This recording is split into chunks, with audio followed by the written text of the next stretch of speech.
యూపీఏని కాస్త ఐఎన్డీఏగా మార్చి అటు అఖిలేష్ని, కేజ్రీవాల్ని, మమతా బెనర్జీని, కమ్యూనిస్టులను వెంట పెట్టుకున్నటువంటి కాంగ్రెస్ పార్టీకి దెబ్బ మీద దెబ్బ తగులుతోంది. మొన్ననే ఐఎన్డీఏ కూటమి మీటింగ్ పెడితే అందులో రాహుల్ గాంధీని పక్కన పెట్టి మల్లికార్జున ఖర్గేని ప్రధానమంత్రి చేయమని చెప్పి ప్రపోజల్ మమతా బెనర్జీ పెడితే దానికి కేజ్రీవాల్ సమర్థించినటువంటి చూసాం. అక్కడ ఒక చిచ్చు పెట్టే ప్రయత్నం జరిగితే ఇంకో పక్కన స్టాలిన్ లాంటి వాళ్ళు ఒక కొత్త కాన్సెప్ట్ తెర మీదకి తీసుకొచ్చారు. ఏంటంటే బలంగా ఉన్నటువంటి అంటే ప్రాంతీయ పార్టీలు బలంగా ఉన్న చోట్ల వాళ్ళు ఇచ్చే తీసుకోండి అన్నటువంటిది. సీట్ల సర్దుబాటు కోసం అంతకుముందే కాంగ్రెస్ ఒక కమిటీ వేసిన నేపథ్యంలో ఆ తర్వాత జరిగిన ఐఎన్డీఏ కూటమిలో మీటింగ్లో ఇది జరిగింది.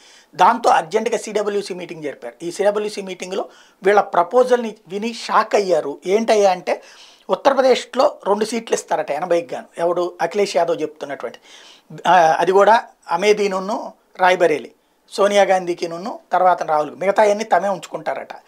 అట్లాగే బెంగాల్లో 2 సీట్లు ఇస్తుందట మమతా బెనర్జీ, మొత్తం 42 సీట్లకు గాను. కాంగ్రెస్కి 2 ఇస్తుందట, కమ్యూనిస్టులకు 2 ఇస్తుందట, సర్దుకోవాలట. అట్లాగే బీహార్లో 5 సీట్లు ఇస్తారట, మొత్తం 40 సీట్లకు గాను. తద్వారా మిత్రపక్షాలు కాంగ్రెస్ని వాడుకోవాలని చూస్తున్నాయి. కాంగ్రెస్ ఇంతకాలం వాళ్ళని వాడుకోవాలని చూస్తే ఇప్పుడు కాంగ్రెస్ని వాళ్ళు వాడుకోవాలని చూస్తున్నారు.